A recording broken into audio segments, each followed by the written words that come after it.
আসসালামু আলাইকুম। বাচ্চাগুলোর সাইজ আলহামদুলিল্লাহ খুবই ভালো।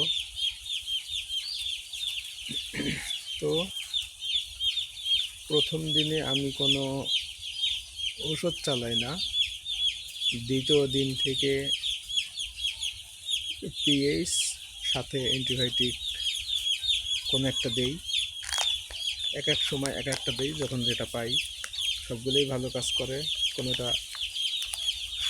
একটু মন্দ। তবে এবার ডিলারের থেকে আনছি, নিমোসিন ছিল, নিমোসিনটাই আনছি। অ্যান্টিবায়োটিক, এই যে নিমোসিন, এটা 1 গ্রাম 2 লিটার।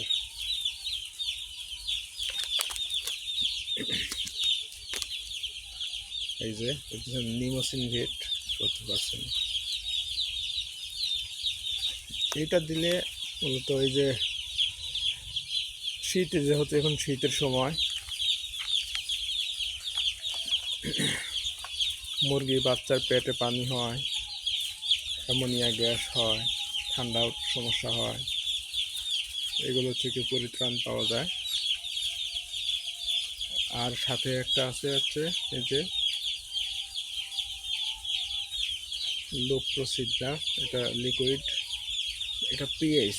এটা দিলেও হয়, না দিলেও হয়, তবে দেওয়াটাই ভালো। এটা পানি যদি আয়রন থাকে, এটার বিরুদ্ধে কাজ করে। আর মুরগির পেট পরিষ্কার রাখে।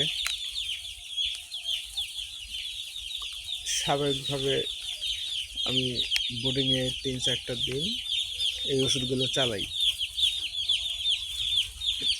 মানে যখন যেটা পাই। এর সাথে একটা অ্যান্টিবায়োটিক দিই। মানে কাজ কি, শুধু ঠান্ডা আর পানি যাতে না হয় সেটার দিকে লক্ষ্য রেখে যে কোনো একটা ওষুধ চালালেই হবে।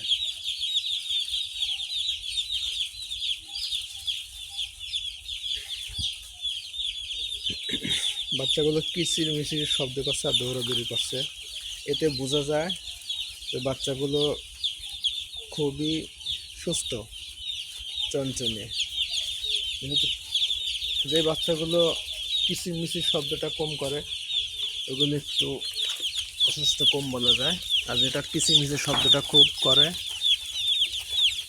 সেটা 100% সুস্থ বাচ্চা।